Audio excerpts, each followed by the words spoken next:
Femalicious, kembali lagi di Female Supports Local Webinar Series Part 3 dengan tema strategi UKM biar makin cuan. Hai semuanya, how are you? Buat Femalicious dan juga narasumber kita hari ini, kalau di weekend ini kan seru ya kalau kita ngobrol-ngobrol tentang hal yang berfaedah, makanya strategi UKM biar makin cuan ini pasti faedah banget nih buat yang ikutan hari ini ya. Tapi sebelum kita mulai obrolan kita, saya ngucapin selamat datang buat semuanya nih, Femalicious yang udah stand B ya. Dan sebelum masuk materi, aku ingin menyampaikan dulu beberapa aturan dalam webinar kita hari ini. Mungkin tadi udah sempat lihat di screen, cuma aku ulang lagi. Femalicious yang menggunakan smartphone harap mengaktifkan fitur auto rotating dengan menonton format landscape untuk hasil video lebih maksimal. Terus disarankan menggunakan mode speaker views pada Zoom. Terus dimohon menonaktifkan mikrofon waktu join Zoom. Dan Femalicious bisa mengirimkan pertanyaan via live chat Zoom sepanjang acara ya. Dan pada sesi Q&A, 5 pertanyaan terpilih akan diberikan kesempatan untuk bertanya langsung dan mendapatkan goodie bag dari kaya.id. Dan untuk webinar kali ini tidak diperkenankan menggunakan fitur share screen ya. Sebelumnya perkenalkan diri dulu, saya Irina Dewi, penyiar Female Radio yang akan jadi moderator pada webinar kali ini. Ini adalah kali ketiga ya kita ketemu nih Femalicious. Dan terima kasih banget untuk yang sudah hadir ikut bergabung di Female Supports Locals Webinar Series yang ketiga, Strategi UKM Biar Makin Cuan. Oke, apa kabar semua yang udah hadir nih? Ada Nur Aina, ada siapa lagi nih ya? Udah banyak yang hadir, ada Charity Anggraini, Santi, ada Antonia, ada Destia. Wah, udah banyak banget ya. How are you today? Gimana nih weekend-nya ya? Dan kalau kita tahu, pasti kan sekarang ini kita sudah memasuki PSBB transisi ya. Dan mudah-mudahan kita semua sehat, terus semangat lagi supaya roda ekonomi bisa berjalan lancar lagi. Nah, kalau di webinar sebelumnya kita ngebahas tentang mulai bisnis makanan dari rumah, sekarang kita lanjutkan dengan strategi branding UKM ya supaya cepat dikenal. Nah, makanya nih topik yang benar-benar legit sama kayak rendangnya. Rendang yang dari tadi tuh videonya ada tuh ya. Gue yakin banget udah pada ngiler nih semuanya ya. Sama, hostnya juga nih, jadi perutnya kriuk-kriuk ya. Nah, kita akan ngobrol santai dengan narasumber kita hari ini. Hai Mbak Anita Kartikasari, hai. Hai semua. Hai. Halo. Jadi Mbak Anita ini adalah CEO kaya.id. Hai, terus ada Darius juga. Hai, Darius Natria. Halo, selamat siang semuanya. Happy Saturday. Hai Irina, apa kabar? Hai. Lagi di luar nih? Wih, lagi jalan-jalan ke alam nih kayaknya. Waduh, enak banget. Nggak sambil main Seru, bola ya? kan ya? Nggak sambil main bola ya? Oke, nanti Pak, kita akan ngobrol-ngobrol ya tentang bisnisnya Darius ya pasti ya. Kita tanya-tanya nggak apa-apa ya? Siap. Dan Mbak Anita juga. Nah, sebelumnya kita ngobrol dulu nih sama Mbak Anita ya.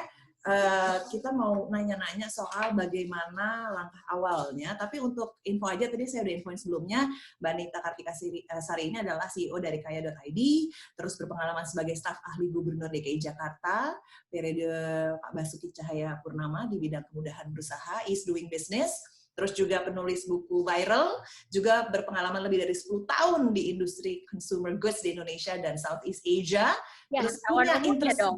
Hah? Kawan umurnya. Tenang Mbak, kita sepertinya sangkatan. Dan pastinya memiliki interest ya dalam membantu pengembangan UKM di Indonesia. Mbak Nita lagi di rumah nih ya Mbak ya? Iya, lagi di rumah nih, Sabtu-Sabtu. Nah, Sabtu-Sabtu ya. Jadi sekarang ini kalau ngomong soal langkah awal dalam membangun brand image kuat nih, kayaknya udah spesialisasinya Mbak Nita banget ya. Nanti kita akan tanya-tanya ya.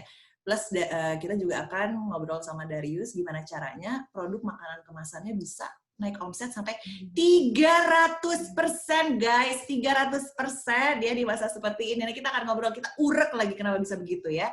Nah, sebelum kita ngobrol-ngobrol dengan narasumber kali ini, untuk teman-teman peserta Femalicious ya, yang udah punya usaha, udah punya brand sendiri, tulis langsung di chat ya. Nanti cerita aja brand kamu apa, terus bergerak di bidang apa, mungkin udah ada namanya, bisa cerita sedikit di situ nanti kita bacain ya.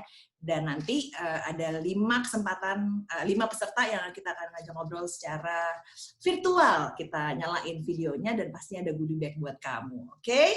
Oke, Manita.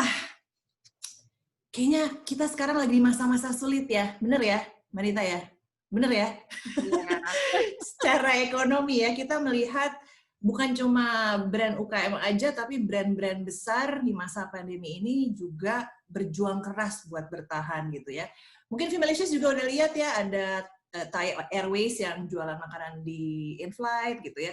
Beberapa restoran besar juga berpromo di pinggir jalan gitu. Di sisi lain, UKM banyak yang tumbuh, bahkan mendulang rezeki ya dan rezekinya lumayan besar ya di tengah pandemi ini, misalnya bisnis baju rumah, terus makanan kemasan.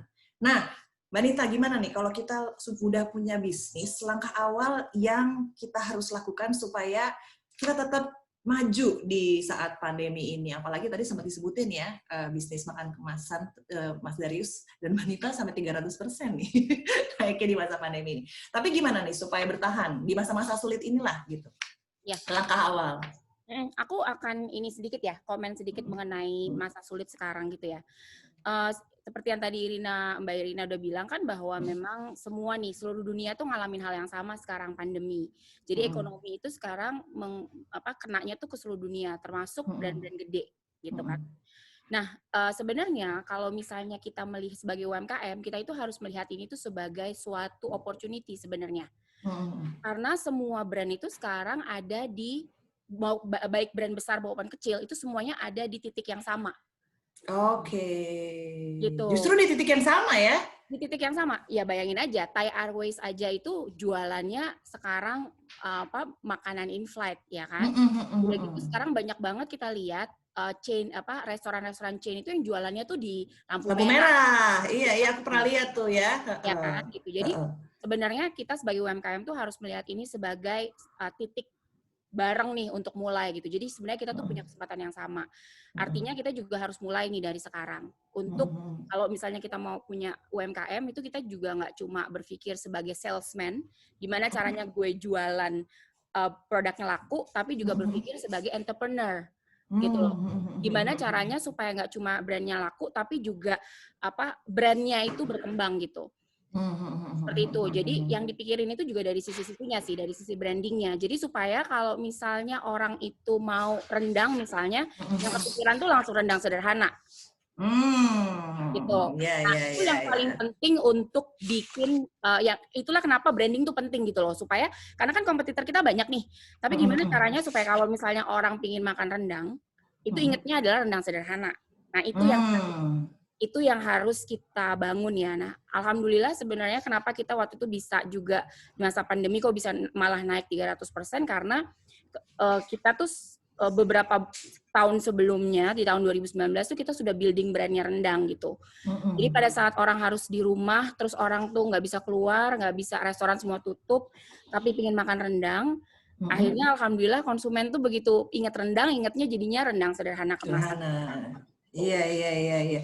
Itu menarik banget deh yang kata-kata Mbak Nita barusan ya. Jangan berpikir laku aja, tapi harus berpikir seperti entrepreneur gitu ya. Berarti in terms harus, ini bisnis gue mau kemana nih, mau berkembang sebesar apa, dan opportunity apa yang bisa diambil. Nah, kan tapi nggak semua bisnis nih ya, Mbak Nita mengalami kenaikan gitu ya. Ada beberapa bisnis yang justru waktu pandemi ini mengalami penurunan. Nah, kalau mengalami penurunan, apakah ini artinya harus mereshaping bisnisnya atau gimana nih gitu? Karena kan, oke, kita ngomong soal bisnis kemasan, mungkin di masa pandemi ini lagi naik ya, karena semua orang lagi nggak bisa keluar, restoran nggak bisa dine in gitu ya intinya ya. Tapi ada beberapa bisnis juga yang kena pukulan besar gitu karena pandemi ini harus gimana nih, Mbak Nita? Iya, kita harus revisi lagi sih. Maksudnya kita harus lihat lagi bisnis kita, produk-produk kita, kemudian kita juga harus agile ya. Agile itu maksudnya kita harus bisa lihat di luar sana tuh situasinya seperti apa, kemudian kita juga harus menyesuaikan dengan situasi yang ada gitu. Contohnya kayak sekarang misalnya, sebenarnya ini juga nggak cuma dialami oleh UMKM ya. Maksudnya kenapa saya ngomong kayak gini supaya teman-teman semangat nih, bahwa sebenarnya yang susah tuh nggak cuma UMKM gitu. Semangat gitu ya. Maksudnya perusahaan-perusahaan besar tuh juga mengalami hal yang sama gitu. Dengan tiba-tiba pandemi mendadak ini, kita kan harus setidak-tidaknya yang kita lakukan itu kita harus berubah ke digital. Yes. Jualannya tuh harus pindah nih ke digital. Udah nggak bisa lagi nih jualan offline gitu. Nah, mungkin itu juga yang harus dilihat sama teman-teman gitu. Konsumen saya adanya di mana? Sekarang konsumen saya adanya di digital nih. Oke, kalau gitu kita harus benar-benar berada di digital. Aku tuh selalu ngomongnya gini loh Mbak Irina, kalau misalnya kita tuh mau jualan, anggap aja konsumen itu adalah cowok atau cewek yang lagi kita taksir. Waduh, wah. Gimana tuh maksudnya? Kita stalking dulu gitu. Ya, kita harus tahu nih, misalnya target kita anak-anak kampus misalnya, ya kan? Misalnya kita lagi naksir anak kampus nih gitu. Pasti nih, pertama kita akan kepoin nih Instagramnya, bener nggak? Kita bakal ingin tahu dong mereka nongkrongnya di mana, ya nggak? Kita sukanya apa? Orang yang kita taksir sukanya apa, benar nggak? Nah, sehingga nanti kalau kita berpikir seperti itu, artinya sama dong. Kalau misalnya kita mau supaya konsumen itu beli produk kita harus tahu dong, dia itu belanja di mana, dia itu sekarang adanya di mana, dia itu ngobrolnya sama siapa, dia itu influencer sama siapa, influencingnya oleh apa, dan sebagainya gitu. Nah, jadi gampangnya tuh kayak gitu sih, supaya kita dapat konsumen kita. Artinya gini, kalau kita lagi naksir seseorang, orang itu misalnya suka nongkrong di lapangan bola, misalnya kayak Darius, pasti. Tapi kalau misalnya kita mau kenalan sama orang itu, kita harus datang ke lapangan bola dong, bener nggak? Iya, benar. Nggak mungkin kita di lapangan tenis, nggak bakal ketemu sama konsumennya gitu, nggak bakal ketemu sama orang yang kita taksir. Nah, jadi itu yang harus dilakukan juga ya, kalau misalnya kita itu sebagai entrepreneur, sebagai pengusaha itu harus dilihat seperti itu gitu. Konsumen kita tuh adanya di mana, nah kita harus datengin dia. Jadi kita harus berada di mana konsumen itu berada. Nah, kalau sekarang semuanya tuh adanya di digital gitu. Jarang lah sekarang beli barang-barang itu offline, apalagi lagi pandemi kayak gini. Ya kan gitu. Jadi kita juga harus ada nih di online. Itu dari satu sisi. Kedua, gimana caranya produk kita itu juga bisa menyesuaikan dengan keadaan yang ada. Misalnya kalau misalnya rekan-rekan biasanya jualannya cuma fashion itu baju-baju, ya kan banyak juga yang sekarang berubah menjadi bikin APD atau misalnya bikin masker dan sebagainya. Itu juga harus disesuaikan gitu. Harus pinter-pinter lihat opportunity gitu ya. Betul. Misalnya nih, sekarang juga kan banyak banget. Kayak misalnya ada juga salah satu UMKM kita yang berhubungan dengan rumah, justru di masa pandemi itu jadi naik. Karena orang-orang di rumah tuh baru pada mikirin nih, karena di rumah 24 jam ya. Jadi mikirin, oh rumah saya ternyata perlu ini ya, oh rumah saya ternyata perlu ini ya gitu. Nah gimana nih caranya kita mem-package komunikasi kita supaya pas dengan kebutuhan dari konsumen. Oke, itu termasuk strategi, itu harus dipikirkan juga strategi brandingnya juga ya. Maksudnya yang selama ini nggak kepikiran, harus dipikir lebih matang dong ya strategi branding yang dipunyai oleh Femalicious gitu ya? Iya, harus gitu. Jadi anggap aja konsumen itu adalah orang yang kamu mau taksir gitu kan, kamu pasti bakal stalking gitu kan. Iya dong, stalking. Nggak perlu harus nongkrong ke lapangan bola, di warung deket lapangan bola juga, karena pasti aus tuh kan semuanya. Kalau udah aus kita nongkrong di warungnya, biar ngobrol ya kan. Biar nggak kelihatan stalking banget. Oke. Nah, tapi kalau baru mulai bisnis nih ya, Mbak Nita, baru jalanin bisnis. Kalau ngomong soal brand image sesuai dengan produk, mulai dari nama, style, dan juga desain gitu ya. Ini gimana nih? Ini kan pasti cukup complicated ya. Tadi kan udah dibilang bahwa kita mengenal target market kita. Kita melihat mereka nongkrongnya di mana, orang seperti apa kebiasaan-kebiasaan mereka. Tapi kalau ngomong nama kita, style kita, desain kita nih harus matang apa nih kita berpikir nih, Mbak Nita, di masa-masa sekarang ini? Iya, balik lagi sih kayak inspirasi dari produknya seperti apa. Nah, kita harus lihat juga sih produk kita itu banyak nggak sih kompetitornya gitu. Kalau misalnya produk kita, misalnya nih sekarang semua orang lagi bikin kopi, ya kan, which is great. Maksud aku kayak UMKM tuh sekarang berkembang banget dan itu bagus banget. Nah, pasar kopi tuh gede banget gitu. Misalnya kita bikin sebuah kopi, kita harus lihat apa yang akan berbeda nih dari produk kita dengan produk yang lain. Gitu. Kemudian kita cari nama yang catchy tapi juga mencerminkan karakter dari produk kita gitu. Gitu. Misalnya gitu. Kalau kita jualan kopi jangan namanya teh enak gitu. Harus inline ya. Jangan misleading ya.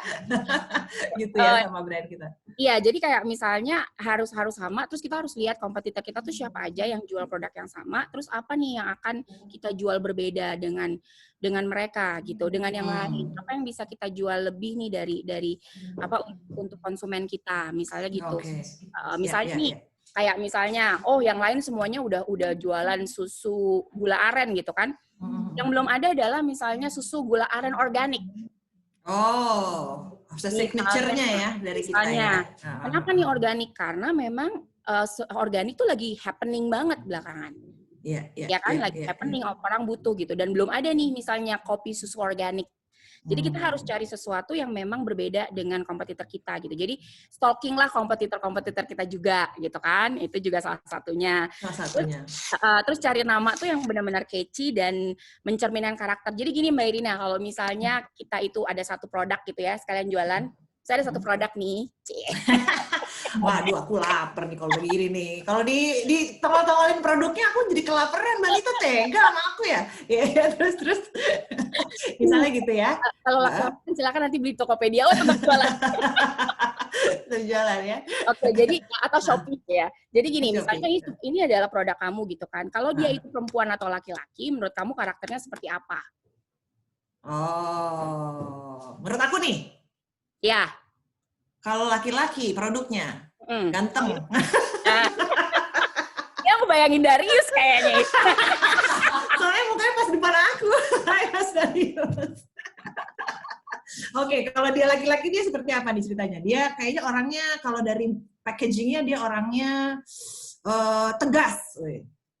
Ya, kalau misalnya rendang mungkin ini lebih ke perempuan ya. Jadi dia itu lebih warm.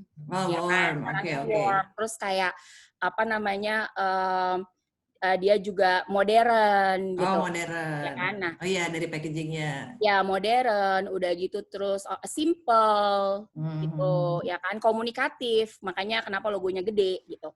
To the point gitu ya. Jadi sama aja. Jadi kalau misalnya kita nanti bingung gitu, stres, aduh ini brandnya mau gue namain apa ya gitu. Oke, kalau dia ini, kamu bikin aja kalau brand kamu ini orang, kira-kira dia akan namanya siapa, karakternya apa. Nah itu akan gampang juga nanti memikirkan packagingnya kayak gimana ya.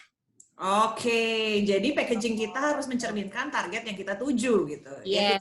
Kita harus bayangin produk kita nih sebagai si orang ini gitu ya. Yes. Apakah cocok nih ya kepribadiannya dengan orang yang kita tuju. Betul. Oke, Mbak Nita sebelumnya ada pertanyaan dulu. Ada Maya Septia yang mau nanya secara langsung sama Mbak Nita. Maya, hai Maya. Coba di unmute. Hai Maya, pantesan dari tadi senyum-senyum aja Maya. Senyum, kita kasih ngobrol Maya, terburu lupa pertanyaannya. Silakan Maya. Mau nanya apa nih Maya? Ya sebelumnya makasih udah dikasih kesempatan buat nanya langsung. Jadi saat ini usaha aku tuh lagi drop banget ya, karena dari yang PSBB yang kemarin itu tuh benar-benar nggak ada pemasukan sama sekali. Nah, mau tanya, kalau aku kan bisnisnya di rice bowl ya. Nah, apa sih yang bisa jadi ciri khas sebenarnya dari usaha aku yang bisa diangkat biar orang-orang tuh tertarik gitu sama usaha aku. Oke. Thank you ya. Aku nih jualan produk aku yang satu lagi. Jadi Maya bisnisnya rice bowl terus mengalami penurunan justru waktu pandemi ini. Oh gitu. Oke. Coba ntar dijawab sama Mbak Nita ya. Thank you so much ya Maya ya. Silakan Mbak Nita. Gimana nih? Bisnisnya rice bowl. Tapi justru di masa pandemi ini mengalami penurunan nih. Oke. Mai, balik lagi sih, rice bowl itu kan sekarang lagi banyak banget ya. Jadi kamu juga lagi berkembang gitu. Jadi pertama kamu juga harus tahu nih kayak sebenarnya kamu tuh mau jualan rice bowl seperti apa gitu. Contoh misalnya kita ada nih namanya Padang To Go. Ini nanti mungkin Mas Darius bisa cerita lebih lanjut juga. Jadi Padang To Go itu adalah makanan Padang dalam rice bowl gitu. Yang unik adalah karena belum ada nih makanan Padang dalam rice bowl. Biasanya makanan Padang tuh dibungkus pakai kertas. Gitu. Ya kan? Itu satu sisi. Nah, Maya tuh harus lihat rice bowl-nya Maya itu Apa nih yang unik, yang beda dari yang lain? Itu satu. Yang kedua, coba Maya itu udah belum masuk ke GrabFood sama GoFood misalnya. Karena sekarang semua orang itu kalau misalnya mau beli makanan itu datangnya dari situ. Nah, Maya harus lihat juga dari situ. Kedua, Maya pasti kan punya, yang ketiga, Maya tuh kan pasti punya WhatsApp grup ya. Benar nggak? Pasti WhatsApp grupnya lebih dari 10. Ya kan? Iya. Ya, nah orang-orang itu kan tetap akan ada kayak maksudnya misalnya nih sekarang bisa bikin misalnya menu kerja dari rumah, menu sekolah dari rumah misalnya. Yang kemudian Maya bikin paket-paket yang menarik, nanti disebarin nih di WhatsApp grup gitu supaya orang itu bisa misalnya pesen nih gitu. Misalnya paket keluarga kerja dan sekolah dari rumah misalnya misalnya 3 paket rice bowl sama minumannya itu kira-kira berapa yang bisa di-deliver ke rumah. Jadi nanti bisa buat bapaknya, ibunya sama anaknya misalnya. Kayak gitu. Seperti itu. Kemudian misalnya nih orang itu kan tetap ulang tahun ya walaupun pandemi kan, walaupun mereka ulang tahunnya sekarang pakai Zoom gitu. Misalnya paket ulang tahun untuk 5 paket makanan atau segala macam gitu. Jadi memang kita harus sangat kreatif sih Mai kalau misalnya dalam situasi yang seperti ini ya. Dan harus kita sesuaikan juga gitu. Konsumen kita tuh butuhnya apa, itu yang dikasih gitu. Insya Allah saya yakin kalau misalnya Maya bikin paket misalnya paket PSBB gitu, paket makan siang WFH dan sekolah dari rumah gitu kan. Misalnya harganya berapa, itu insya Allah mungkin itu bisa menjadi sesuatu yang menarik juga gitu loh Mai untuk konsumen yang beli sekarang. Gitu. Jadi kalau sekarang kita harus kreatif sama harus jemput bola ya, dan itu Maya coba aja untuk masuk ke GrabFood sama GoFood. Sekarang kan masuk ke sana juga gampang. Iya, jadi benar. gampang lah gitu. Ini usahanya Maya namanya Two Kitchen, dan makanan yang ditawarkan adalah rice bowl dengan varian beef, crispy chicken, dan lava wing. Ini sebenarnya udah ini ya, udah lumayan bikin ngiler nih Maya. Tinggal dipaketin ya kan, dengan foto yang menggiurkan ya kan. Siapa tahu tiba-tiba langsung rame sih ya. Foto produknya aja tuh yang lumayan mesti dirubah kayaknya ya. Biar Iya, lebih foto produk tuh menggiurkan penting lagi. juga tuh. Menggiurkan. Kita harus matanya harus di servis ya para customer kita biar langsung lapar mata gitu ya. Itu foto juga penting banget ya. Soalnya kalau namanya produk itu udah pasti cinta pada pandangan pertama deh. Nggak mungkin tuh namanya produk itu kayak saya itu melihat dalamnya tuh nggak mungkin karena orang tuh ngelihat inner beauty dulu, gitu ya. Nggak ya. Kalau produk tuh udah pasti cinta pada pandangan pertama sih. Jadi foto produknya juga harus dibuat yang cantik gitu sih Mai. Terus nanti misalnya nih Maya kasih aja gratis misalnya teman-temannya Maya, terus nanti teman-temannya Maya suruh nge-review di Instagramnya mereka misalnya. Itu juga bisa. Gitu. Gimana Mai? Marketingnya ya.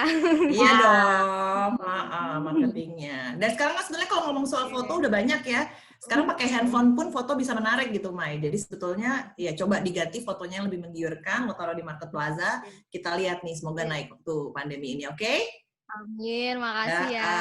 Thank you, Mai. Thank you juga Manita buat penjelasannya ya. Tapi kayaknya dari tadi nih, Mas Darius juga kayaknya pengen ngobrol juga ya.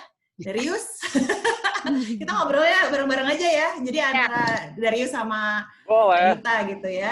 Nanti keburu keringetan nih Darius. Oke, Darius, ini kan tadi kan sempat sebutin ya naik 300% gitu ya.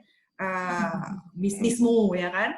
Ini awal mulanya gimana sih kok bisa kecebur ke bisnis makanannya gimana nih? Coba diceritain dulu buat Femalicious yang mungkin penasaran. Iya, awal mulanya sebenarnya dari 2011 itu udah pernah bisnis kuliner.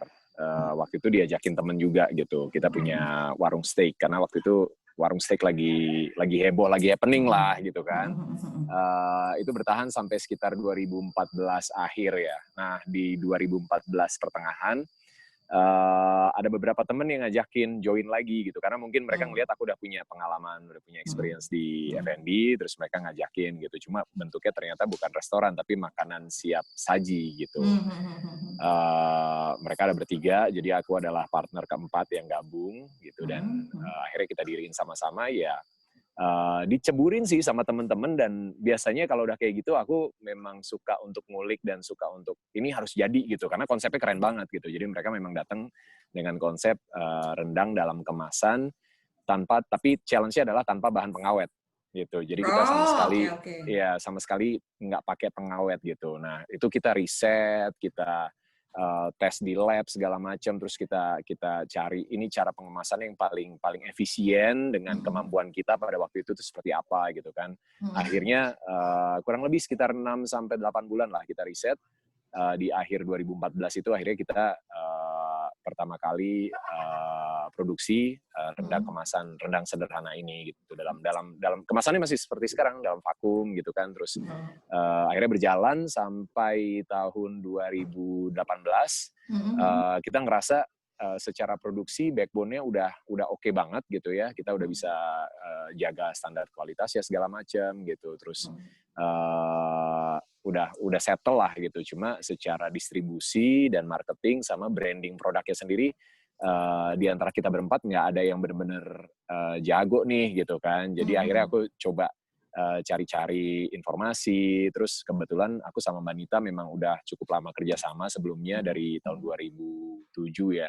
Jadi udah kenal, terus ngobrol-ngobrol, ternyata Mbak Nita lagi jalan juga dengan startup barunya gitu di bisnis inkubator gitu, kayak ide gitu. Jadi kita ngobrol-ngobrol, terus aku coba tanya gitu, Mbak Nita mungkin nggak kalau misalnya rendang sederhana join nih sama kayak ID, dan akhirnya kita kolaborasi gitu kan. Oh bisa banget gitu. Akhirnya kita sepakat untuk kerjasama, dan sejak 2018 itu benar-benar branding, marketingnya, distribusinya itu dikembangin sama kayak ide, sama timnya kayak ide gitu. Jadi dari situ berkembang banget sampai sekarang gitu. Dan ketika ngadepin situasi pandemi, kita juga lumayan deg-degan gitu kan.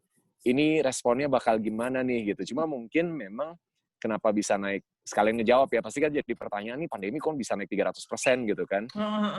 Aku ngeliatnya sih gini, pada waktu itu memang PSBB, semua tempat restoran, tempat makan nggak boleh dine in gitu kan. Dan orang langsung berpikir bahwa kalaupun mereka pengen pesen makanan, mereka pengen yang benar-benar higienis dan terjaga gitu kan.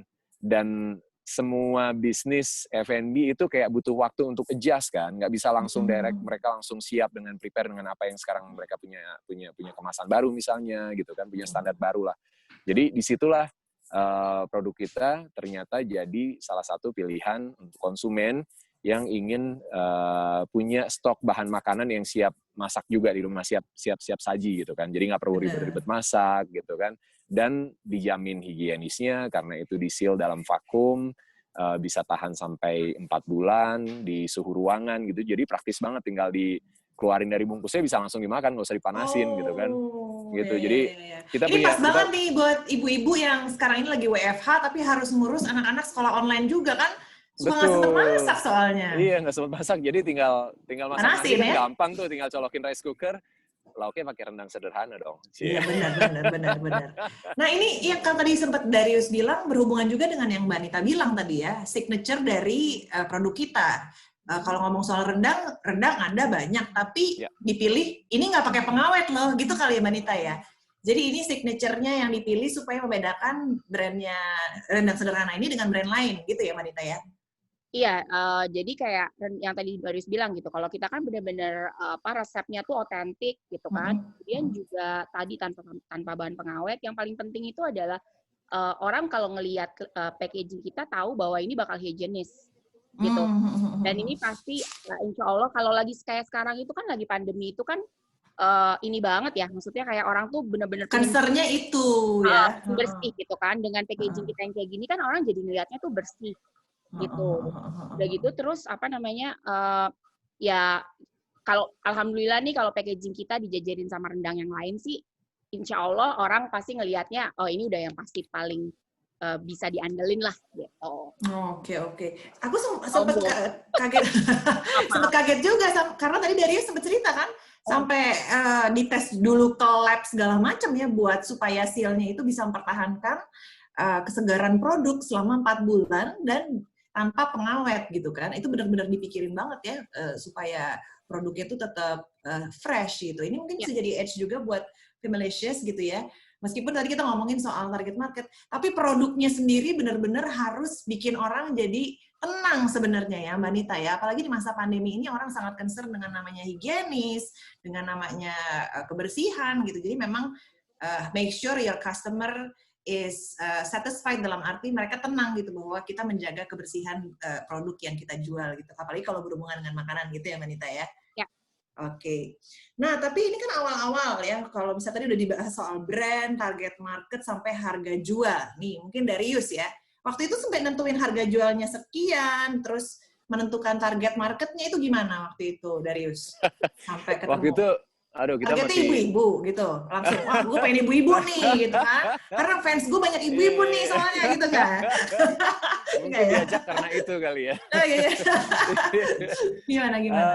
Pada waktu itu memang kita riset juga kompetitor karena sudah ada beberapa brand lain yang juga jalan, tapi memang kemasannya belum seperti kita gitu. Jadi kemasannya ada yang di dalam kaleng, cuma ketika kita compare, kita berani banget dengan kualitas dan cita rasa yang kita sajikan gitu. Kita berani compete lah gitu kan. Nah, kita mutusin dengan plastik vakum.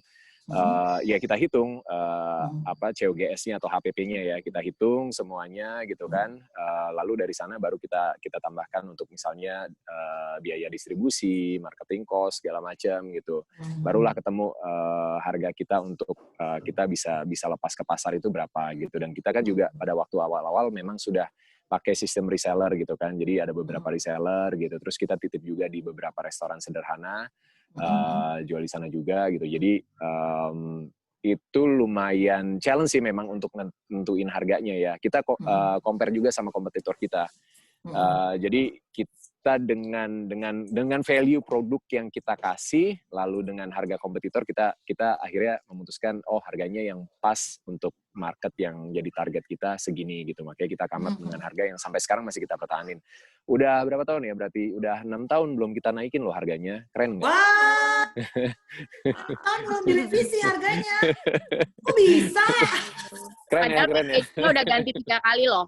Kok bisa? Itu ya.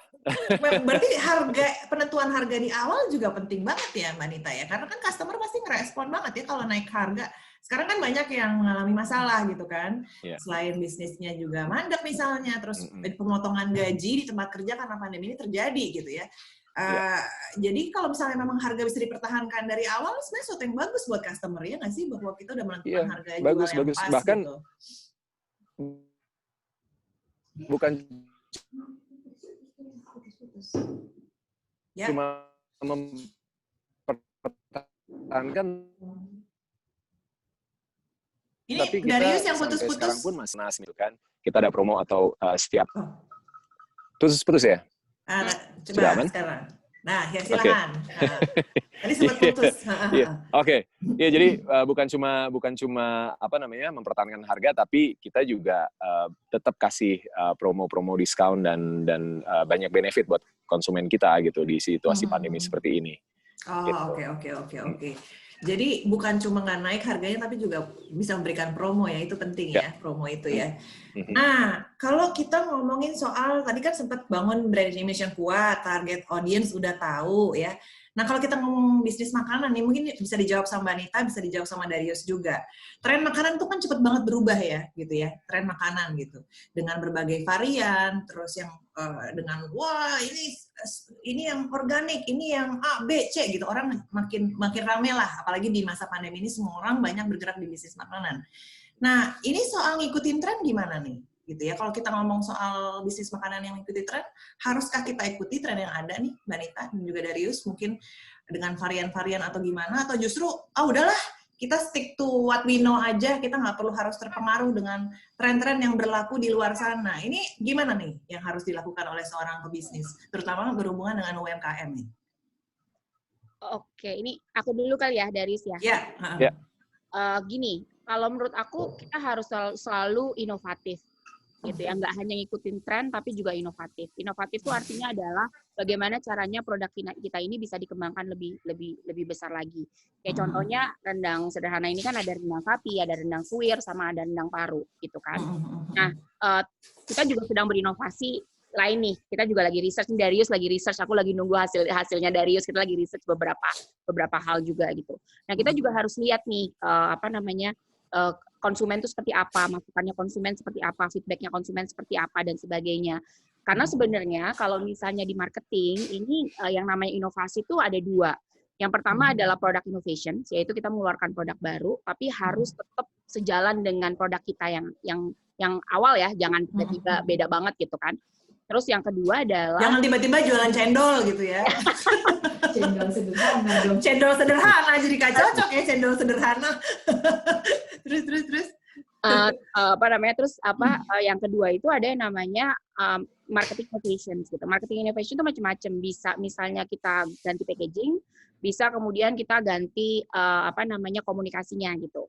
Kayak contoh misalnya untuk rendang ini, sebelum ini tuh kalau misalnya dilihat di video tadi, sebenarnya packagingnya ini udah 3 kali ganti packaging gitu. Yang sebelum ini tuh warnanya biru semua. Nah, kemudian ada pitanya itu tuh baru variannya tuh ada di pitanya, tapi gambarnya tuh hampir sama semua. Begitu kita masuk ke toko-toko kayak All Fresh gitu kan, kayak Loka gitu, konsumen tuh banyak yang pada kasih feedback. Mereka itu begitu di store itu suka salah ngambil karena warnanya sama. Gitu. Jadi maunya beli rendang daging sampai rumah ternyata rendang suwir karena karena variannya itu cuma ada di pitanya tapi gambarnya tuh semuanya hampir sama. Oke. Akhirnya customer itu memberikan feedbacknya, customer memberikan feedbacknya lewat mana nih? Lewat channel apa nih, Mbak Rita waktu itu? Akhirnya bisa tahu. Lewat Instagram. Oke. Kita di Instagram gitu. Udah gitu juga misalnya dari tokonya juga kasih kita feedback bahwa yang sebelumnya itu packaging kita ketebelan nih kesininya. Jadi kalau misalnya di shelf itu begitu ditumpuk, jadi cuma ada 3 muatnya atau 4. Padahal kalau lebih tipis mungkin bisa 5. Oke. Makanya akhirnya sekarang kita ganti packagingnya tuh warnanya di depannya pun kita bedain gitu supaya konsumen tuh kalau beli nggak salah lagi variannya. Misalnya.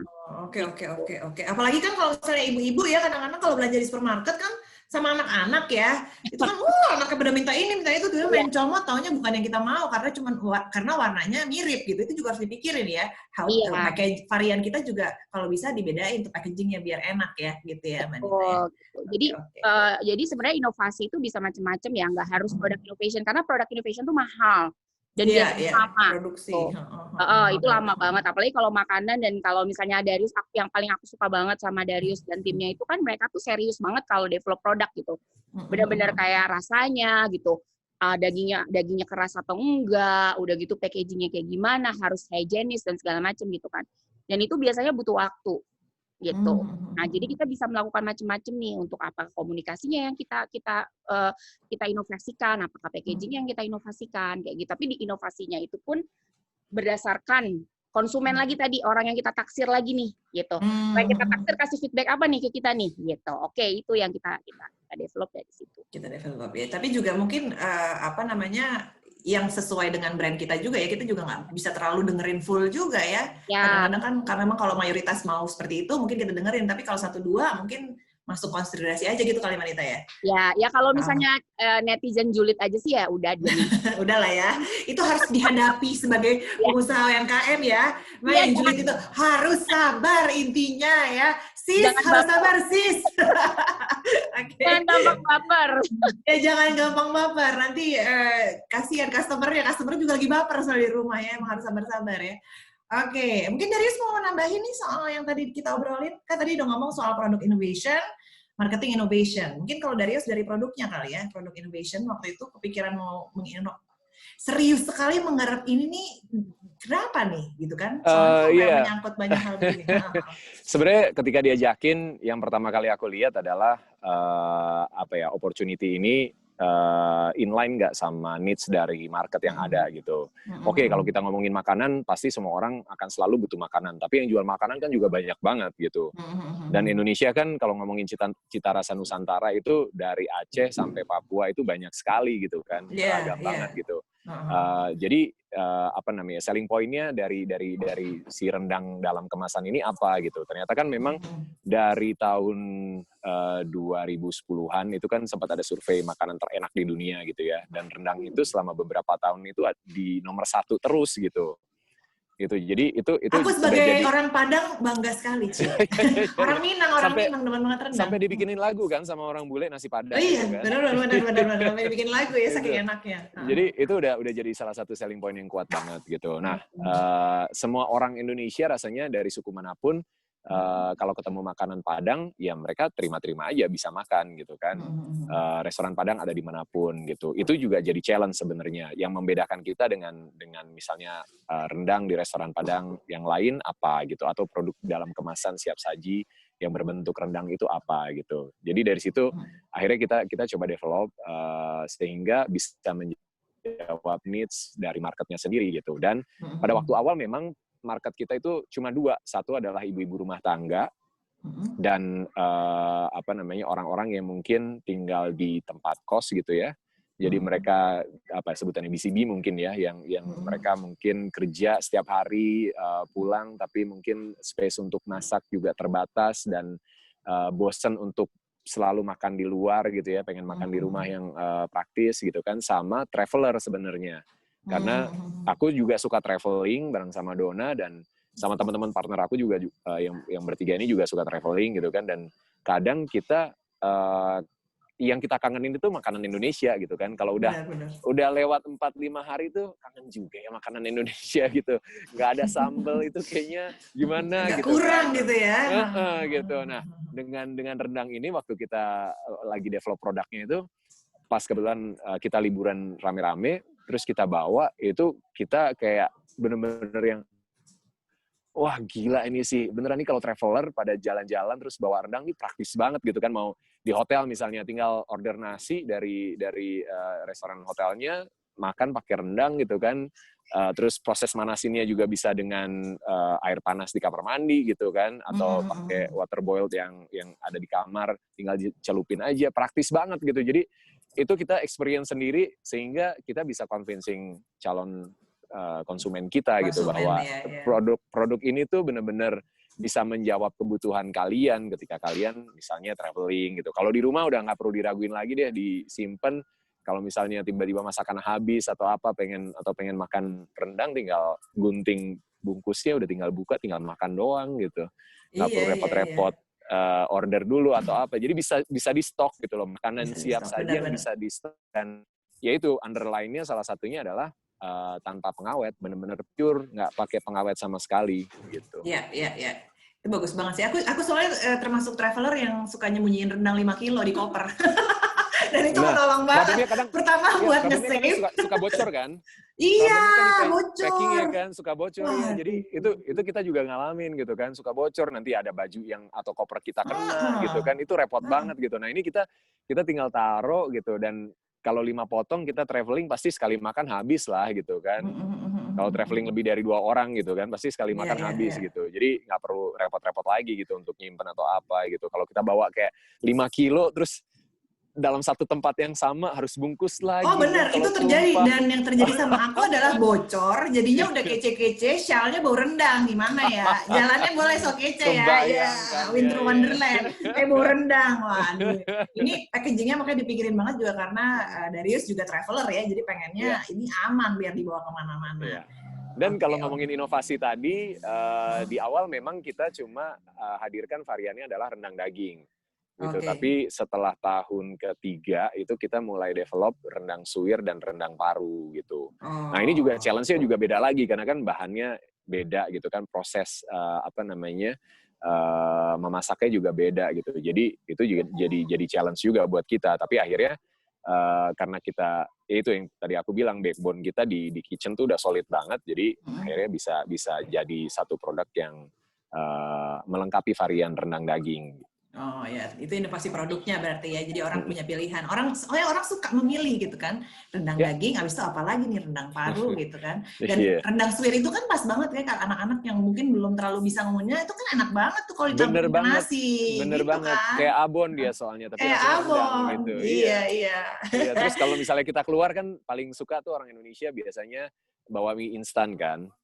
Itu kalau ditaburin di mie instannya atau bikin omelet misalnya telur dadar dibikin campuran itu wah lezat banget. Itu jadi lapar beneran. Ini jam makan siang loh kita ngomongin makanan. Waduh, ini topiknya menyiksa moderator nih.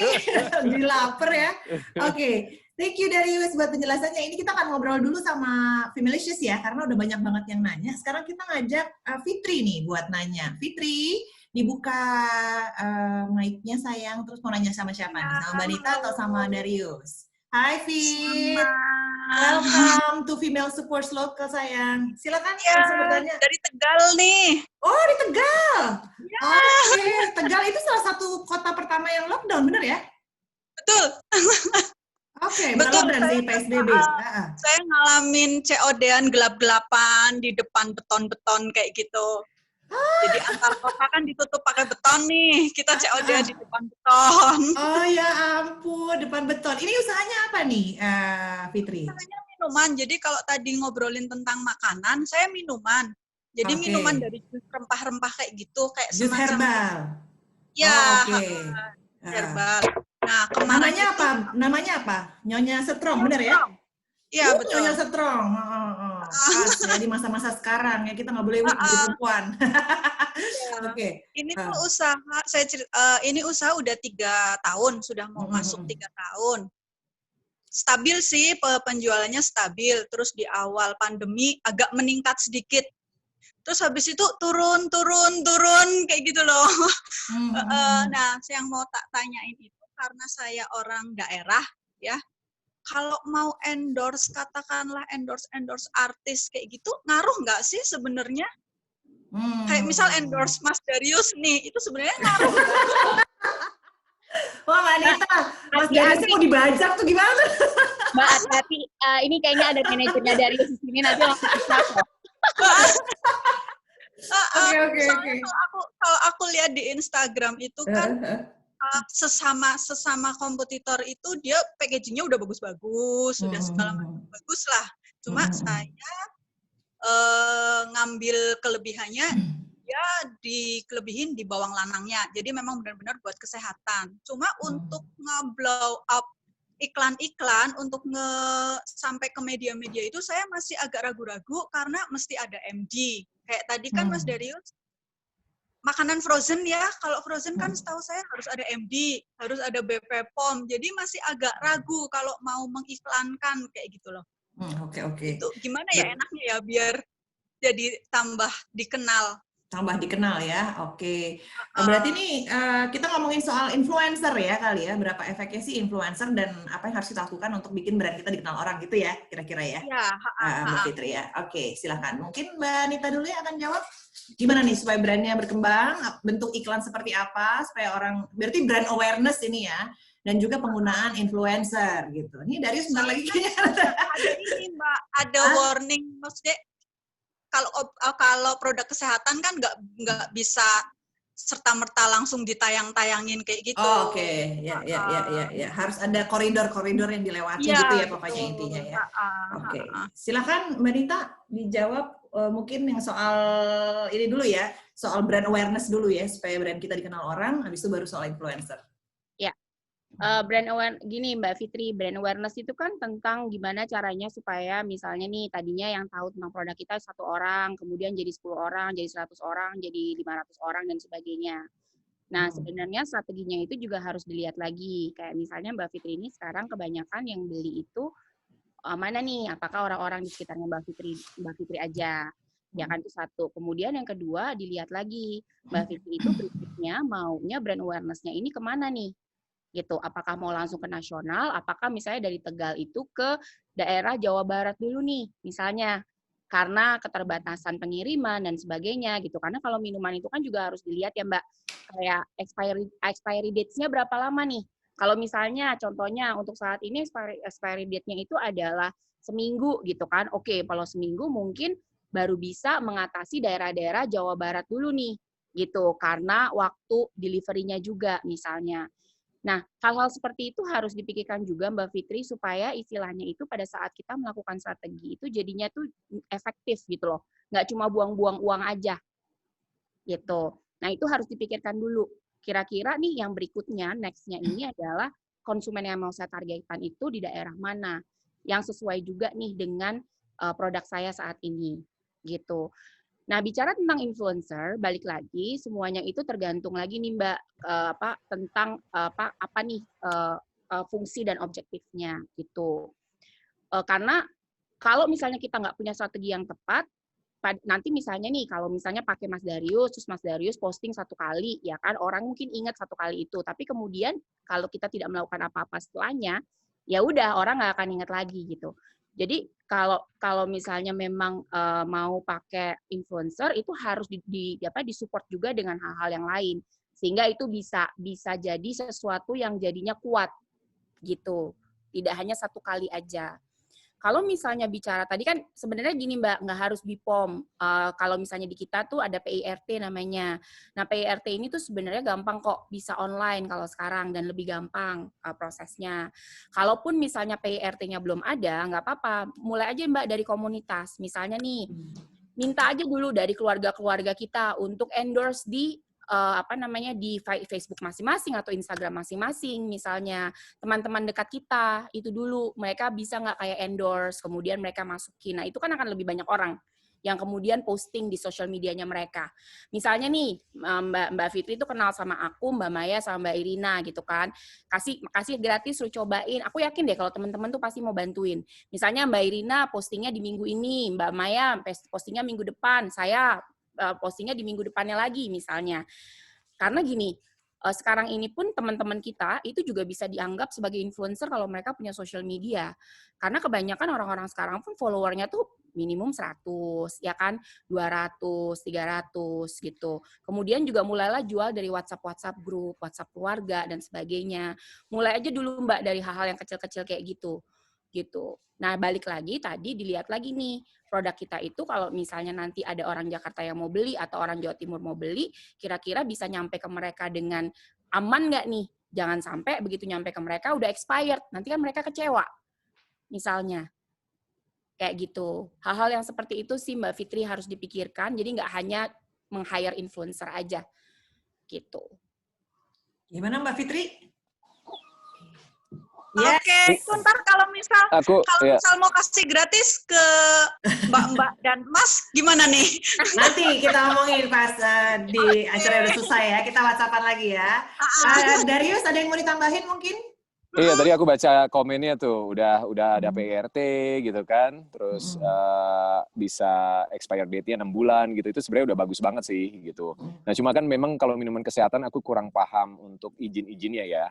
Sebaiknya memang kalau mau mengembangkan produknya lebih luas lagi, ke market yang lebih luas, memang baiknya izin-izinnya dilengkapi gitu, sesuai sama aturan yang ada, supaya nggak jadi masalah nantinya gitu. Terus kalau terkait sama influencer gitu, sekarang banyak kok selebgram, teman-teman selebriti juga gitu. Aku sama Dona juga selama pandemi ini banyak sekali ngebantu teman-teman UMKM, makanan-makanan gitu yang mereka minta bantu untuk dipromo gitu, dan itu for free, kita nggak pernah charge. Kalau itu UMKM ya, beda kalau misalnya itu udah satu usaha yang udah besar gitu kan.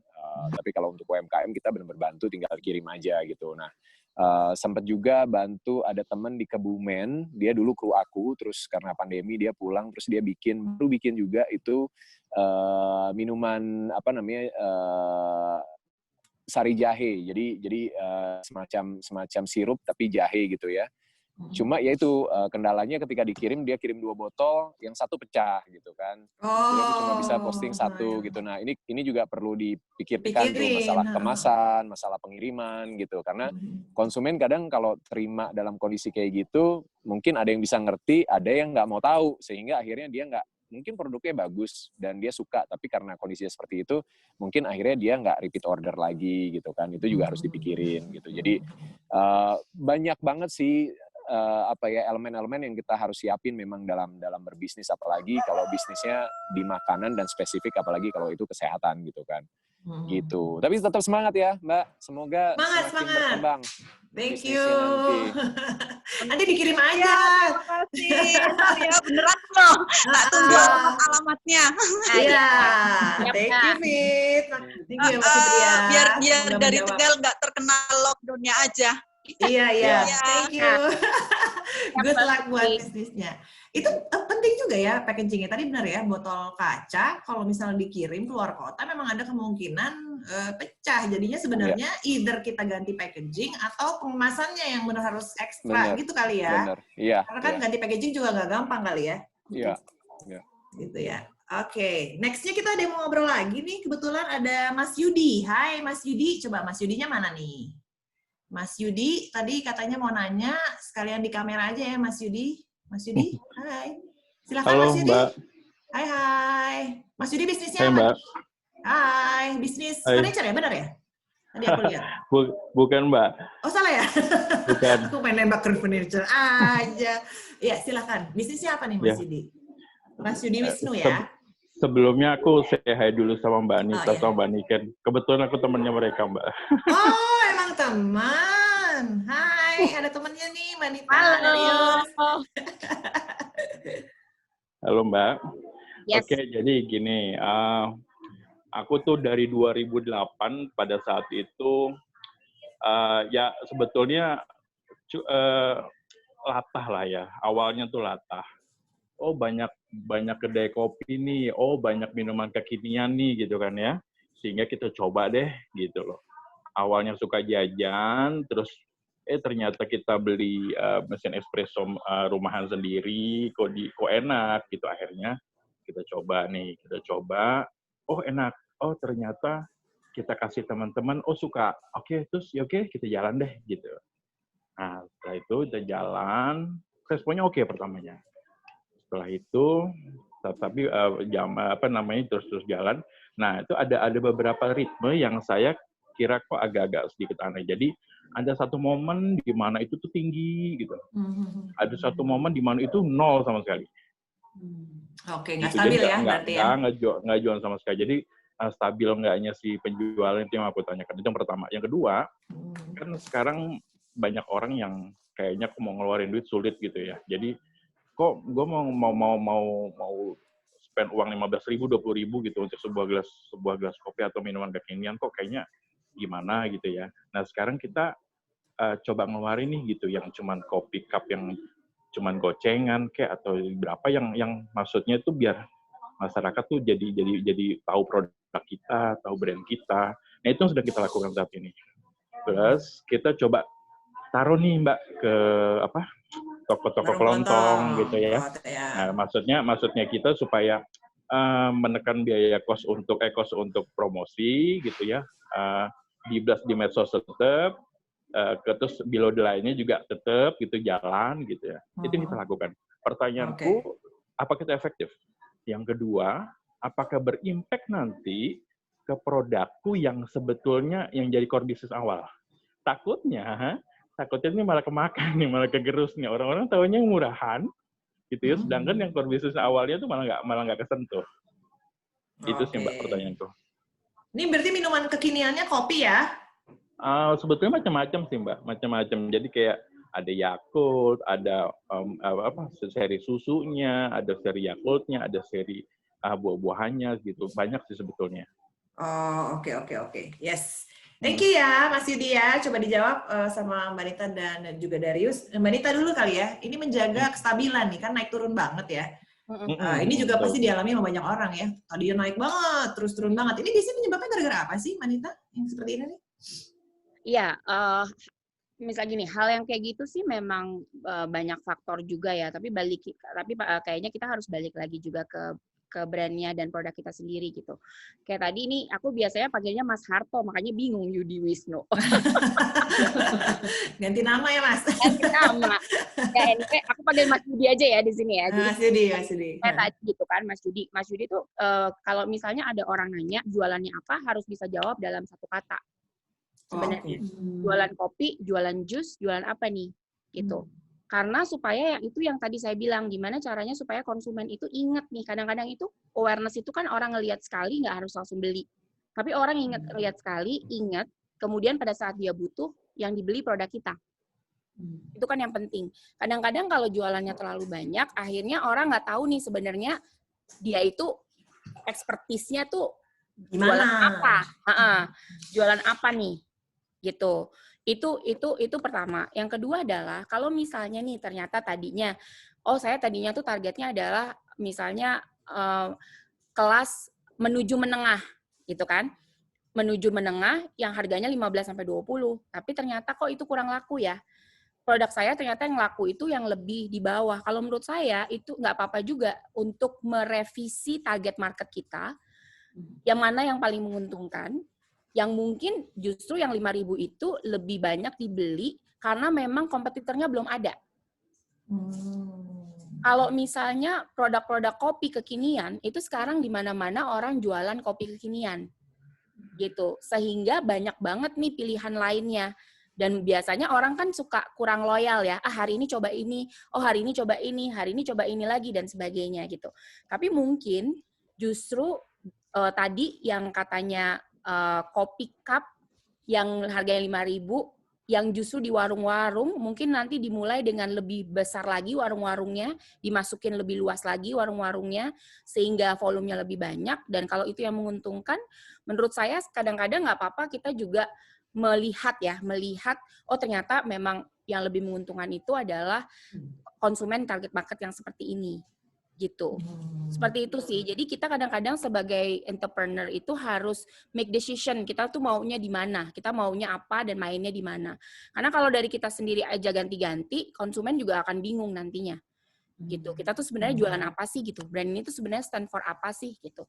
Karena sebenarnya brand awareness nanti saya bilang penting banget untuk orang mikir pada saat gitu ya.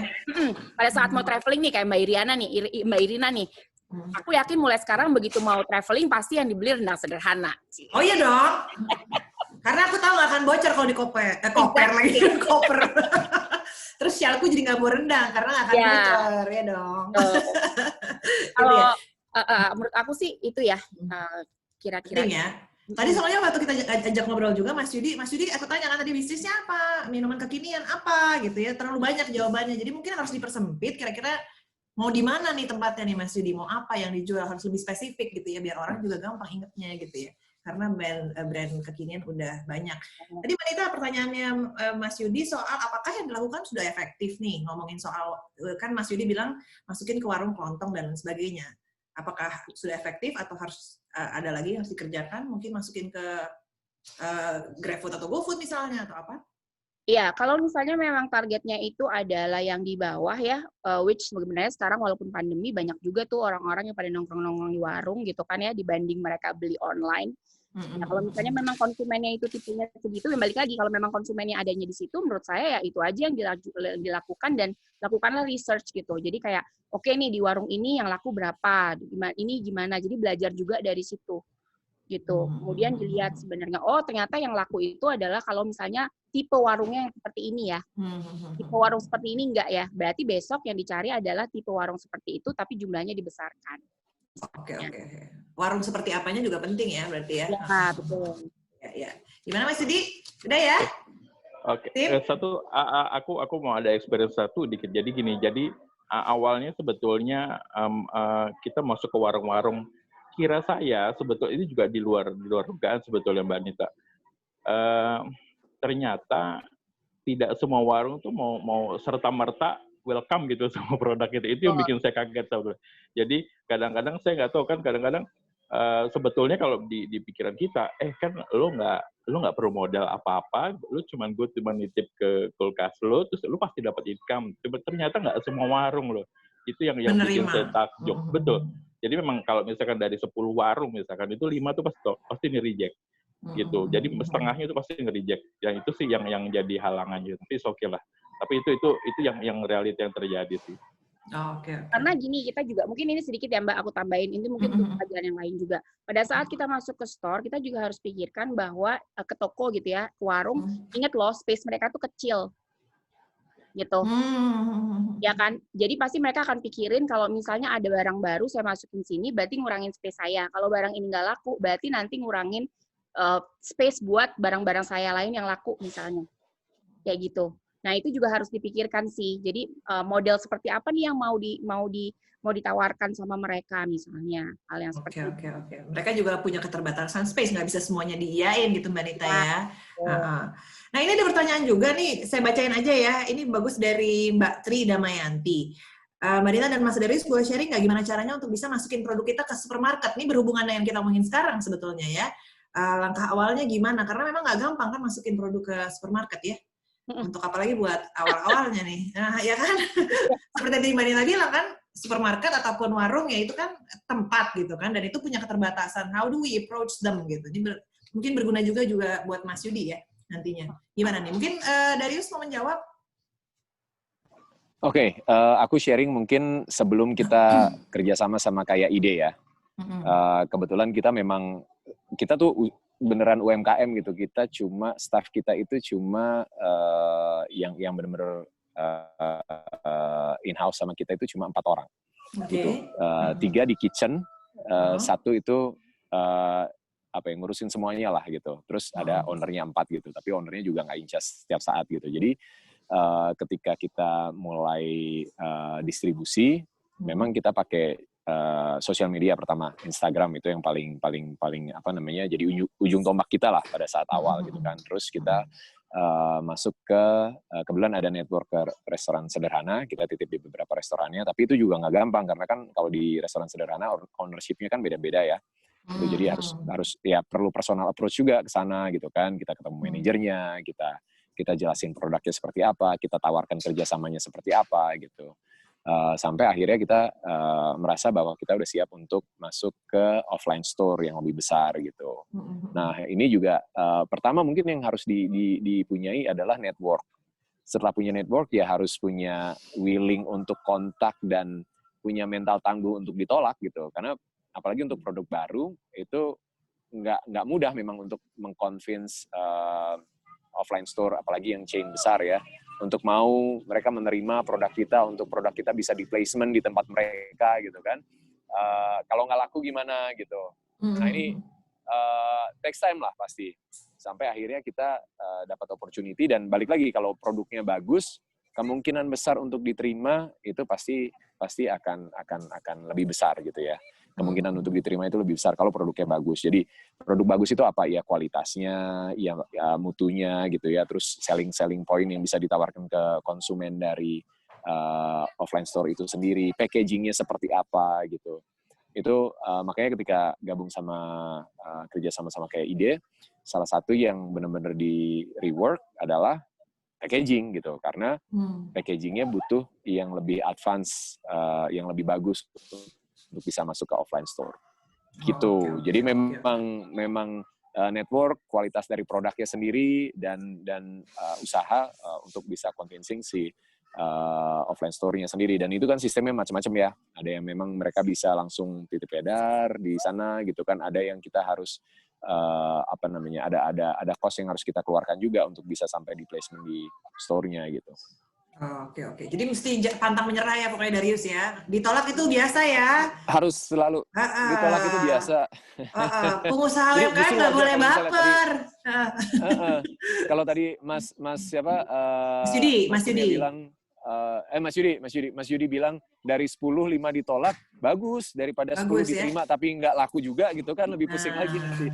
Itu artinya screening lebih awal bahwa dari tokonya sendiri atau warungnya sendiri, dia udah nggak pede untuk jual. Bukan karena produknya mungkin nggak bagus, tapi dia mungkin melihat produknya kurang pas kalau dijual di konsumen dia. Apalagi kalau toko kelontong kan biasanya, warung kelontong itu kan biasanya konsumennya dia lagi gitu kan. Udah ada pelanggan tetapnya lah gitu. Itu justru bagus gitu, daripada nanti udah ditaruh, terus nggak laku, retur, malah kebuang gitu kan, sayang juga gitu kan, lebih pusing lagi. Jadi sebenarnya blessing in disguise juga ya, bahwa itu ditolak, kita bisa approach yang lain gitu kan. Kalau memang ada ditolak, jangan sedih dulu, kita approach mungkin lebih cocok dengan produk kita gitu ya Darius ya. Gitu. Harus banyak-banyak semangat nih ya. Tadi benar tuh networking, terus emang kalau ditolak jangan baper dulu, kita semangat aja, kita approach yang lain, siapa tahu justru lebih berkah buat kita gitu ya Mas Yudi ya. Sekarang kita thank you Darius. Sekarang kita ke Maria ya. Kita ke Maria mau nanya lagi. Silakan Maria di open videonya dan juga mic-nya, mau nanya ke Darius atau ke Mbak Nita. Ya, halo. Hai Maria V ya. Ya. Maria V-nya apa nih? Yuk gue pengen tahu aja V-nya apa. Gue anaknya kepo Maria. Oke. Maria, lo kamu jualan teh bunga botolan yang herbal tanpa pengawet ya? Ya. Oke, ini kenapa nih? Kalau berarti Maria akan nanya soal apa nih? Silakan. Kan ini teh bunga telang ya, kalau udah pada tahu namanya bunga telang itu. Oh, bunga telang ya. Ya, di sini kan belum ada kompetitornya yang kalau jualan botol yang langsung diminum itu belum ada. Nah, ini kan alami ya.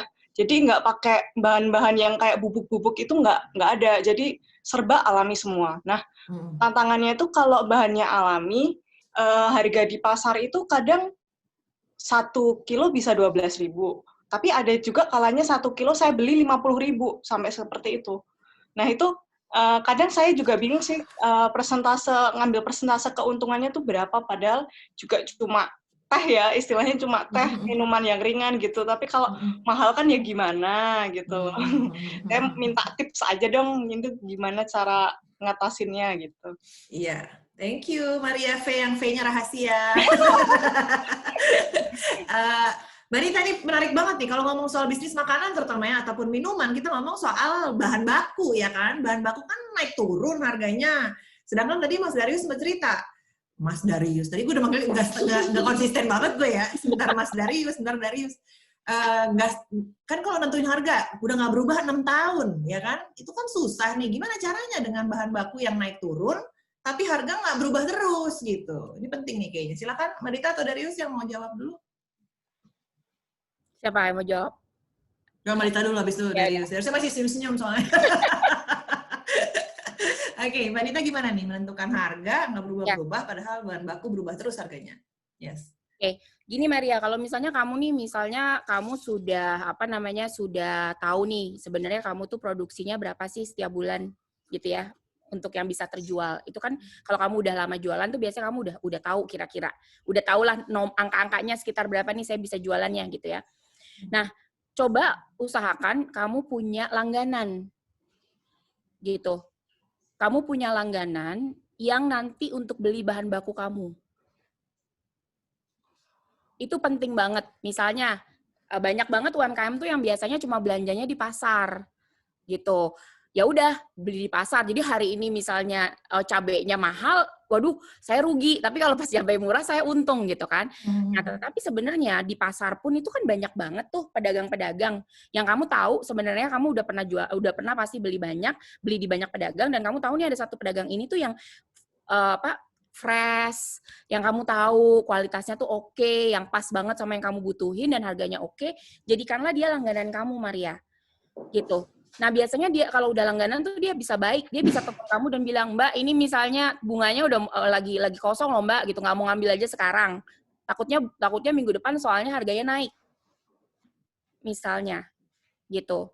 Dan tadi kalau misalnya lihat dari Darius, pada saat kita itu sudah jualannya itu sudah mulai banyak dan kita sudah punya supplier-supplier yang baku, akhirnya itu yang membuat kita bisa mengontrol harga beli kita terhadap bahan baku.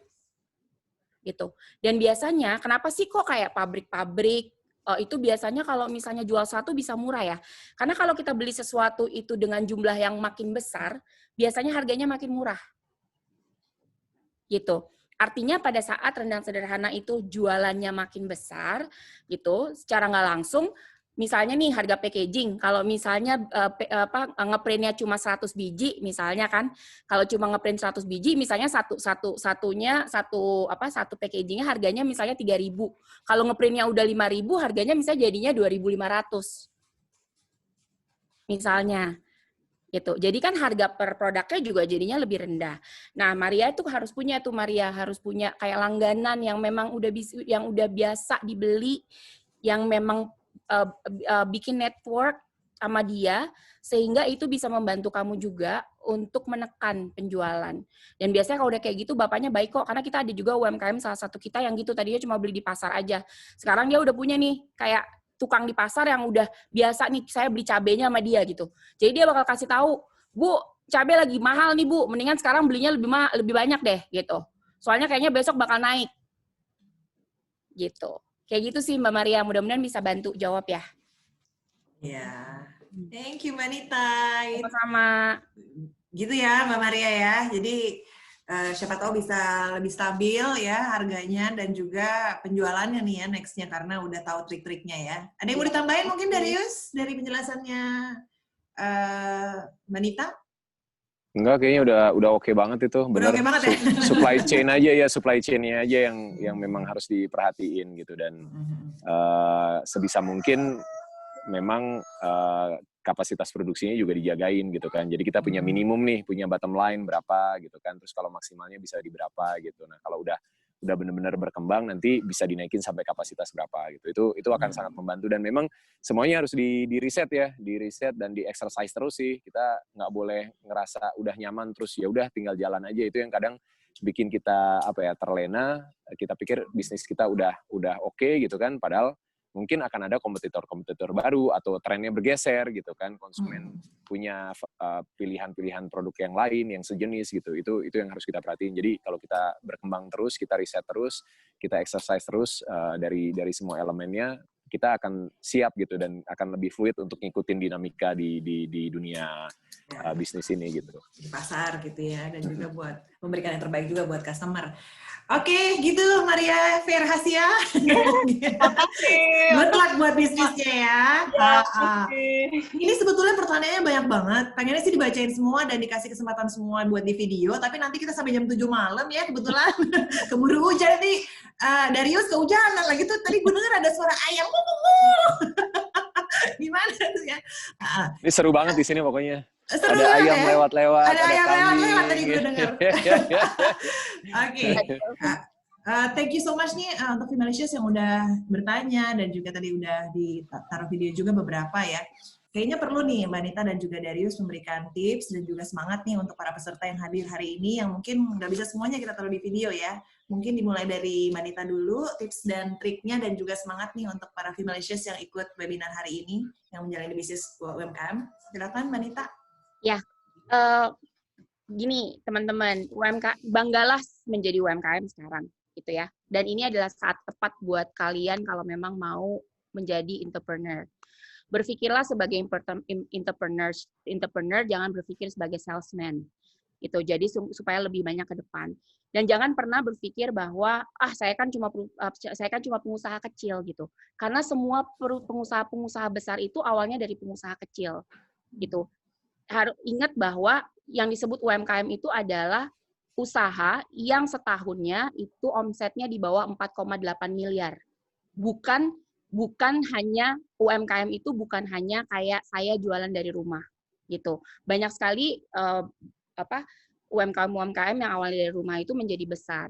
Yang pasti itu harus selalu semangat. Itu satu. Kemudian kedua, tadi yang Darius juga udah bilang, selalu in touch sama konsumen kita gitu. Kepoin konsumen terus, konsumen saya seperti apa, selalu inovasi sama produk kita mau seperti apa. Yang paling penting adalah kita harus juga siap untuk go digital, karena sekarang konsumen-konsumen kita itu sudah pindahnya ke digital. 80% sales yang terjadi selama pandemi di Indonesia itu terjadi di digital. Gitu. Jadi itu juga penting sekali untuk teman-teman itu mengupgrade bisnisnya. Justru bagus bapak-bapak ibu-ibu kalau misalnya dari digital berarti artinya dimanapun kita berada, mau di Tegal mau dimanapun itu kita tetap bisa jualan gitu. Nggak harus punya kayak sekarang, nggak harus punya lapak, nggak harus punya toko, nggak harus punya lapak di pasar dan sebagainya gitu.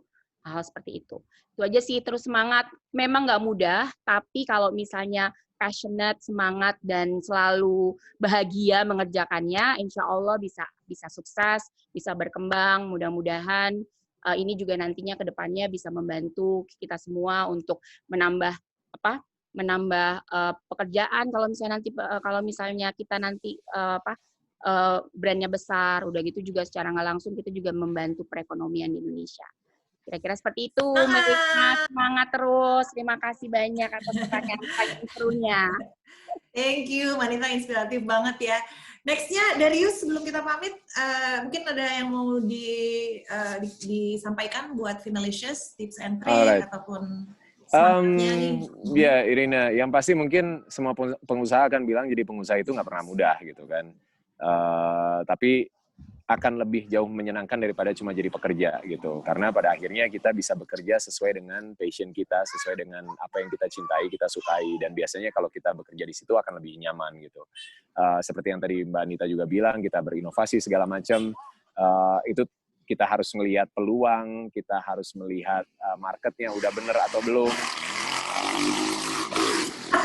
Ada yang lewat. Ini efek supaya wow gitu loh. Supaya tadi orang jadi semangat lagi ya. Ada calon pengusaha melewat tadi. Kayaknya nganterin makanan tuh.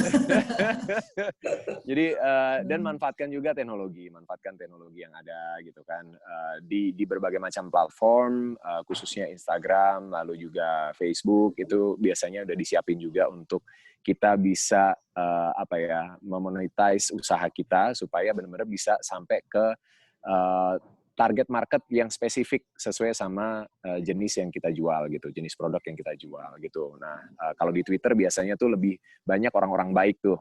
Jadi kalau memang kita punya value atau punya kisah inspiratif dalam memulai usaha gitu ya, itu kalian share di Twitter biasanya akan ada yang nyamber dan siapa tahu nanti jadi viral gitu kan. Pasti akan dibantuin juga sama. Aku ngelihat kok banyak di Twitter juga yang mereka berbisnis memulai usahanya karena memang bagus, karena punya value, akhirnya dibantuin sama orang-orang dan akhirnya dia bisa paling nggak dapat market yang baru gitu kan. Paling nggak orang yang tadinya nggak tahu jadi tahu gitu, awareness-nya ada sama produknya gitu. Dan jangan pernah menyerah, karena jadi pengusaha yang tadi bilang nggak gampang gitu kan, tapi kalau gampang semua orang jadi pengusaha dong gitu kan. Jadi terus mencoba, dan kegagalan itu yang akan bikin kita semakin kuat, semakin tahu apa yang salah dan apa yang harus dilakukan, belajar terus, dan mudah-mudahan di satu titik nanti kita bisa capai kesuksesan sesuai sama yang kita inginkan.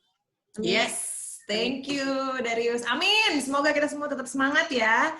Dan thank you banget untuk Mbak Nita dan juga Darius. Sebelum kita foto bareng dan juga tutup acaranya, kita saksikan dulu nih Femalicious. Ada satu video yang perlu ditonton ya. Kita sebelumnya mohon maaf dulu karena ini ada kemungkinan makin lapar. Cuman ya udahlah ya, enggak ya. Silakan ditonton dulu videonya.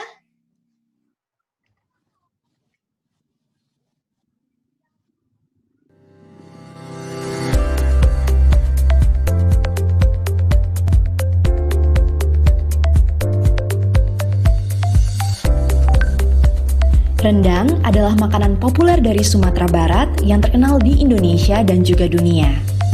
Memasaknya membutuhkan proses dan waktu yang lama, mulai dari menyiapkan bumbu, santan, sampai proses mengaduk berjam-jam hingga terjadi karamelisasi. Tahun 2014, rendang sederhana hadir sebagai solusi kerepotan memasak rendang. Terdiri dari 3 varian, yaitu rendang daging sapi, suwir, dan paru. Dimasak secara tradisional dengan resep turun-temurun dan menghasilkan cita rasa rendang asli yang dikemas secara modern. Tentunya praktis dan tanpa bahan pengawet. Kualitas inilah yang mendorong terjadinya kolaborasi antara rendang sederhana dengan kaya ide. Semenjak bergabung dengan Kaya Ide, rendang sederhana terus berkembang menjadi lebih baik.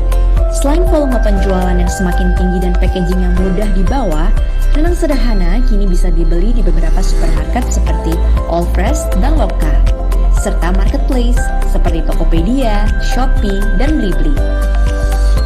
Rendang sederhana berhasil menjawab kebutuhan konsumen dengan kepraktisan memakan rendang siap saji dimanapun dan kapanpun. Sesuai dengan tagline-nya, #sederhanain aja. Potensi produk-produk UMKM Indonesia sangatlah besar dan butuh dukungan. Oleh karena itu, Kaya Ide memiliki misi untuk menjadikan UMKM Indonesia go online, go internasional, dan go public.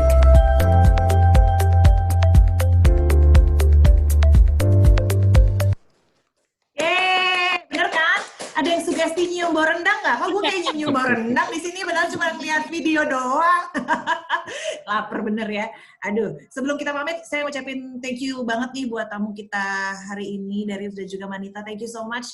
Kita belajar banyak hari ini. Semoga Femalicious juga gitu ya, kita sama-sama ngasih semangat, pokoknya sama-sama kuat lah menghadapi masa-masa sulit ini ya kan. Tapi bukan berarti nggak bisa, dan semoga kita semua bisa sukses justru menjadi pengusaha UMKM ya. Kita foto dulu gimana? Yes, dibuka videonya semuanya, Mas Yudi, terus ada siapa tadi? Astri, Maya Septia, dia. Kita buka videonya dan kita akan berfoto, oke? Aduh, coba ya, mari berfoto. Siapa yang ngecek-rekin, bukan gue kan? Oke. Oh iya, maaf. Ngecek-rekin lagi. Rendang. Harus nih dong. Karena nih aku udah nggak sabar nih buat mencoba, ya nggak? dan bawa pas traveling. 2, 3. Oke. Sekali lagi. Sebentar. Oke. 1, 2, 3. Oke. Yes. Manita, Darius, thank you so much ya udah ngobrol-ngobrol di Female Support Local webinar kita hari ini. Terima kasih, Rina. Semoga kita semua makin cuan ya. Amin. Dengan strategi yang diberikan tadi dan tips and tricks-nya. Thank you so much Female Issues sudah hadir hari ini. Jangan lupa nanti kalau kita ada Female Support Local webinar series lagi, hadir lagi dong karena pasti kita ada part 4-nya nih ya. Jadi saya tunggu kehadirannya di webinar selanjutnya. Manita, Darius, bye-bye, thank you ya. Thank you, salam buat keluarga ya. Ya. Darius, itu ayamnya Thank hati-hati you. ya. Ya. Nanti loncat lagi. Bye. Bye-bye, thank you. Kalau zaman sekarang mendingan ketemu sama ayam daripada ketemu sama orang. Gara-gara gitu, benar. Nah, kalau sama ayam nggak perlu basa-basi soalnya ya. Terus nggak minta foto bareng ya kan? Thank you, Darius. Thank you, Manita. Thank you so much, Femalicious. See you on the next webinar. Bye-bye, Female Support Local.